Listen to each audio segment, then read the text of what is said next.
አሰላሙ አለይኩም ወራህመቱላሂ ወበረካቱ። ውድና የተከበራችሁ የቻናሌ ቤተሰቦች ሙስሊም ክርስቲያን ወገኖቼ ሰላማችሁ ይብዛ። እንዴት ናችሁልኝ? ከኔ ጋር ሁሉ ሰላም ሁሉ መልካም ነው። በያላችሁበት ሰላማችሁ ይብዛ እያልኩ ዛሬም ለእናንተ ትምህርት ይሆናል ያልኩትን ይዤላችሁ መጥቻለሁ። አብራችሁ ቆዩ። ቪዲዮውን በላይክ ጀምሩት። ዛሬ እንግዲህ ጽዮን ግርማ ባል ተብዬው አግብቻለሁ ለ6 ወር ያክል። ያው በ6 ወር ያክል በትዳር ውስጥ ነበሩ። ከዛ በፊትም በፍቅረኛ አብረው እየኖሩ ነበርና ከዛ በዛ ውስጥ መካከል ምን እንደደረሰባት እንግዲህ በፓርት በቀደም አምጥቼላችኋለሁኝ። ከ1 እስከ 16 ምን እንደሆነ ህይወቷ ስትናግረን ነበረ። እና እንግዲህ የሶሻል ሚዲያ ከፌስቡክ ከቲክቶክ ከዩቲዩብ ሲል ያው እንግዲህ ሰው ሲባል ይሰማል። እሱም የሶሻል ሚዲያ ተጠቃሚ ስለሆነ የሆነውንና የተፈጠረውን ስለሚሰማ እንግዲህ በሚዲያ ያለውን ነገር ግልጽ በሆነ መልኩ ሀሳብ ስጥ ተብሎ በራሱ ቲክቶክ መጥቷል። ሲናገር ነበር ማለት ነው። አረ ተው ወንዶች ተው ግን፣ አረ ሴት መበደል ይብቃችሁ። አረ ምን ይሻላችኋል? እንደው ምን ይሻላችኋል? በግራም ያው በቀኝም ያው ወደ ኋላም ወደፊትም ያው እንደው አንድ ደህነኛ ወንድ እንኳን እንደው አንድ ደህነኛ ነጣ እና አስተያየት እየሰጠ ነበር። ስሜን ለማጥፋት ነው እና ልጅቷ ሲጀምር ለትዳር የምትሆን አይነት ሴት አይደለችም። የኔ ምርጫ አልነበረችም። ተታለየ ነው እና በቃ እምነቷ ራሱ ወጣ ያለ ነው። አስተሳሰቧ ራሱ ወጣ ያለ ነው።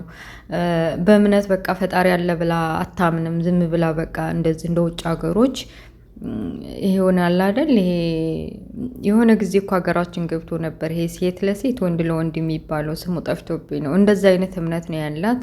በቃ በራሴ ከወንድ ውጭ ብቻዬን መኖር እችላለሁ ብላ ነው የምታምነው። ብቻ እምነት የላትም ብሎ ዲፍንፍና አድርጎ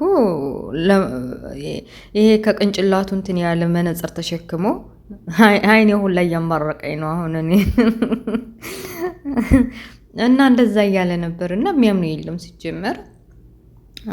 በእሷ በወቸው ጉዲም በወጣቶቹ ላይ ኢንተርቪው ታደርጋለች፣ በተለያዩ ኢንተርቪው ታደርጋለች እና ሀሳቡን ሁሉን የደረሰባትን እና ያሳለፈችውን ላይፍ ከቤተሰቦቿም ጭምር ስታወራ ስትናገር ነበር። እና ከበቃ ይሄ 2026 በቃ ከሴቶች ጎንነን በቃ 2026 ወይም በሀገራችን 2018 ወደፊት 2019 የሚመጣውም ኗሪ ካረገን ኢንሻአላህ በቃ የሴቶች ነው ከዚህ በኋላ እንግዲህ። እና በእነዚህ በሁለት ወጣቶች መካከለኛ ትምህርት የምናገኘው ምንድነው? ሰውና በቃ ማመን እንዴት ነው የሆነ መጀመሪያ አካባቢ ላይ ጥሩና የምትመኙት አይነት ወንድ ሆኖ ካገባችሁ በኋላ ሲቀየር እንዴት ነው በቃ ሁሉም ወንድ አንድ አይነት ብለን እንድናስብ።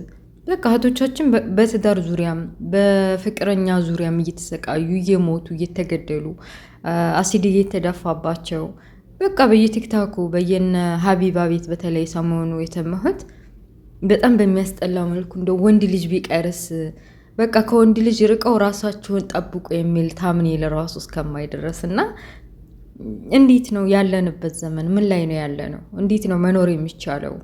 ይቺ እንደው በቃ እዚህ ምድር የሚሰጠን ሁሉም ነገር አንዳንዴ ነው።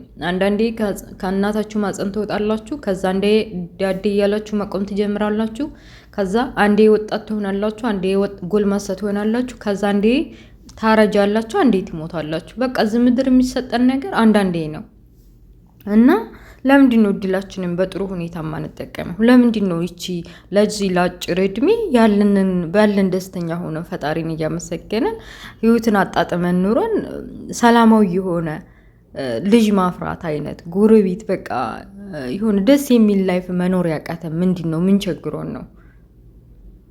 እኔ መቼም የኢማን ዝቅ ማለት ጎረቤት ላይ ይህን ያክል ቤት እየኖሩ እኔ እንደዚህ ትንሽዬ ቤት መኖር በቃ የሆነ የኢማን ማጠር የኢማን ዝቅ ማለት በቃ መሰንሰን ይሆን አለ አይደለ?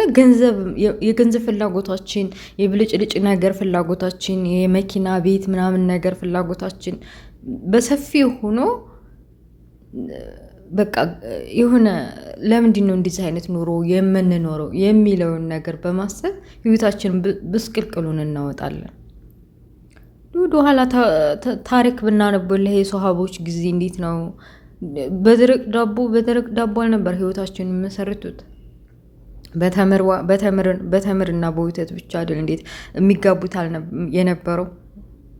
ግን እኛ ዘመን በጣም አስጠላ። የሚያስጠላው ነገር ደግሞ ምንድነው? ወንዶች በቃ በሴቶች ላይ የሚያደርጉት ጥቃት፣ የሚያደርጉት ትኮሳ፣ በቃ ስቃይና መከራ እና ይሄ ሰውዬ አሁን እንግዲህ እንደሚታዩት እኔ በቃ በእምነት የምታመን ሴት አይደለችም፣ ስሜን ለማጥፋት ነው ብሎ መጣ። ሌላ ምንም መልስ የለውም። በቃ ለሰው ልጅ በሶሻል ሚዲያ የሚሆን በሆነ ነገር የሆነ የምታምኑት ነገር አለ፣ አሳማኝ ምክንያት በቃ አላመጣም ማለት ነው። የናይጄሪያ የመሰለ ማለት ነው። መነጽሩ ራሱ አይኔን አሳመመኝ። ቢስሚላ ወይዬው። እናንተስ ምን ትላላችሁ? ሀቂቀተን ወላሂ ምን ትላላችሁ በወንዶች ዙሪያ? ሀቂቃ እንዴ እንዲሁ አብዛኛው የኔ ቢጤ ሲንግል የሆነው እኮ በቃ በወንዶች ፍራቻ ነው። ወንዶች ጋር ስቃይና መከራዬን እያየሁ ከምኖር ብቻዬን ብኖር ይሻላል። ወንድ ግዴታ አይደለም ብቻዋን መኖር ትችላለህ የሚል እምነት እየኖረን ነው ቅንጭላታችን ውስጥ።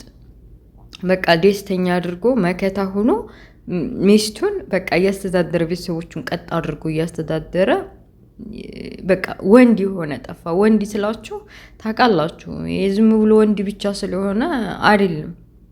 የሆነ በቃ ሚስቴ ማንም አይነካትም፣ ቤተሰቦች ማንም አይነካቸውም፣ እኔ ያለሁኝ በቃ ይሆናል አይደል? በደስ በሚል መልኩ የሚያስተዳድር ቤተሰቡ አይነት ነገር ነው ወንድ። ለወንድማ ሞልቷል በየቦታው። እና ለምንድን ነው ተስፋ የምታስቆርጡን? ለምንድን ነው እህቶቻችንን የምትበድሉት? ለምንድን ነው ሴት ልጆቻችንን የምታስለቅሱት? እና ከጽዮን ህይወት መማር የምንችለው ምንድን ነው? እኛ ሰዎች ወይ በተለይ ሴቶች ከጎናችን ያለው ሰው ማን ነው ብለን እስከ ጥግ ድረስ እስከምንችለው ድረስ ማጣራት። ከዛ በተረፈ ደግሞ ከአላህ ጋር ያለንና አላቃ ቀረብ አድርገን በቃ አላህ ለእኛ ትክክለኛውን ሰው እንዲመርጥልን መጠየቅ። እኔ ለአላህ ነው የምተው በበኩሌ። ምክንያቱም ይሄ ከሌ እንደዚህ ነው አሁን ባል ቢመጣልኝ ኦልሬዲ አሁን ወንድም ወይም አባት የኔ ልጅ የሚያገባት ወንድ ባህሪው እንዴት ነው፣ ጸባዩ እንዴት ነው፣ የማን ነው ልጅ፣ ውሎው እንዴት ነው፣ ስራው ምንድን ነው ምናምን የሚለውን አሁን ቤተሰብ አብዛኞቻችን ያጣራሉ። እኔ እንደዛ አይነት ነገር ስለማይሆን የሚያጣራም ስለሌለ እንደው ላላህ ነው የምሰጠው ላላህ። እና በተረፈ ያው እንደየእምነታችሁ ዱዓ አድርጉ። ደጉን ለደግ ብሎ አላህ ቃል ገብቷል። ቃል የገባውን መፍረስ ስለማይችል ከአላህ ጋር ያለን አላቃ ቀረብ እናድርግ እላለሁኝ። እና ከጽዮን ህይወት እንዳልኳችሁ በቃ በዙሪያችን ያሉ ወንዶች ወይም በተለይ ልናገባቸው ከወሰንን በቃ ለጋብቻ ከመወሰናችን በፊት ስለምናገባው ሰው ብናጣራ ብናውቅ ስለነሱ በቃ ማወቅ በምንችለው በየትኛውም መንገድ ብናውቅ የተሻለ ነው። እንዴስ አግብተው የሆነ 1 ዓመት ወይም 2 ዓመት ድረስ እስከሚሆናቸው የሆነ ነገር የሚፈልጉት ነገር እስከሚሳካላቸው እኮ ድረስ የሚያስመስሉ ወንዶች አሉ። በቃ ደስተኛ አድርጎ ለመያዝ እንደሚያፈቅራት አይነት አክት እያደረጉ የሚይዙ ወንዶች አሉ። እና አላህ በራህመቱ በዝነቱ ከእንደዛ አይነት ወንድ ይጠብቀን። አስባችሁታል? በአረብ ቤት ስቀቀል ስጨስ ሲነድ በመዲያም ክሽና ኑሪ። ከዛ ደግሞ ትዳር ዓለም ውስጥ የሆነች ደስ የሚል ነገር ከሌለው እንዲህ ብቸኝነት ምን አለኝ ብዬ በቃ በብቸኝነት ላይፌ ዝም ብዬ ቀጥላለሁ። በጣም ከባድ ነው። እና ለክልህን ለማንኛውም ታዝቻሌ ህይወት እንደማር እላለሁ። ሁላችንም መማር አለብን። ከዛ በተረፈ እናንተስ ምን ትላላችሁ? ስለ ሰውየው ምን ትላላችሁ? እኔ ቃል ነው ያጣሁት ማለት ስለሱ ምን ብዬ ላውራ? ምንም እውነት እኮ የለው በእውነት ምንም። በቃ እሱን የተበደለ ወይም እንዴት ተበደለ አድርጎ ምናምን ለሱ ለመወገል ወይም ስለሱ ለመናገር ምንም አሳማኝ ምክንያት የለውም። በቃ በአፉ እንኳ ወይም በሶሻል ሚዲያ እንኳ ገና ሳናየው ስለሚያወራው ወሬ ልጅቱ ሌላ እሱ ሌላ። እንዴ ልጅቱ እኮ በጣም ቀልጣፋ በቃ የሌለ የሆነ ወጣትነቷን ቅጭት አድርጎ የበላው ዝም ብሎ አይነት ነገር ነው። በጣም ቀልጣፋ ብዙ ነገር መስራት የምትችል ከራሱ አልፎ ሌሎችን መጥቀም የምትችል ልጅ ነች። በቃ ሁኔታዋ ማለት ነው። እና እንግዲህ ከእንደዛ አይነት ወንድ አላህ ይጠብቀን ነው የምላችሁ። እናንተስ ምን ትላላችሁ? እና ደግሞ ሰሞኑ የጠፋሁት ትንሽ ደብሮኝ ነው። ያው ሰዎች ስንባል የሚያሳስበን የሚያስጨንቀን ነገር አይጠፋም። እኔ ደግሞ ሲደብረ እልም ድርግም አድርጌ ሞባይሌንም ሆነ ምንም ሆነ በዛው በቃ ጥፍት እላለሁ። ሰው እኮ የሰው ልጅ የሆነ ጓደኛ የምትሉት ደውላችሁ እንዲህ ባረግ ይሻላል ምን ትሉኛላችሁ ሀሳብ ስጡኝ ምናምን የሚል ነው። እኔ አልለመድኩም እንደዛ አይነት ነገር ከድሮ ጀምሮ ከቤተሰቦቼ ገና አረብ ሀገር ከመምጣቴ በፊት አልለመድኩም። ብቻዬን እንደዚህ የሚያስጨንቅ ከሆነ ብሎይ ብቻዬን ከዛ ገለል ሲልልኝ ወይም ደግሞ እየባሰ ሲመጣ እኔን የሚጎዳኝ ከሆነ ካየሁት አይ ይሄ ነገር እየባሰን ሄዶ ወደ ጓደኞች ጠጋ ብዬ ሀሳብ እንትን ብጨዋወት ይሻላል ብረሳው ሀሳቡና ጭንቀቱን ብዬ ሲበቃኝ እመጣለሁኝ። እና ሰሞኑ የተጨነቃችሁ በጣም ይቅርታ አድርጉልኝ፣ አፉ በሉኝ እላለሁ። እና ጤናዬን ደህና ነኝ። ያው የሚያስጨንቅ አይጠፋም እና ለዛ ነው የጠፋሁትኝ። እንግዲህ ይሄን ይመስላል ዛሬው። ስለነበረ ቆይታ አመሰግናለሁ ውድ ቤተሰቦችዬ። ለቤት አዲስ የሆናችሁ ደግሞ ሰብስክራይብ ማድረጋችሁን እንዳትረሱ፣ ላይክ ሼር አድርጉ። በሌላ ፓርት ወይም በሌላ ፕሮግራም ውስጥ የምንገናኝ መልካም ሁሉ መኝላችኋለሁኝ። ወሰላሙ አለይኩም ወራህመቱላሂ ወበረካቱ። ባይ ባይ።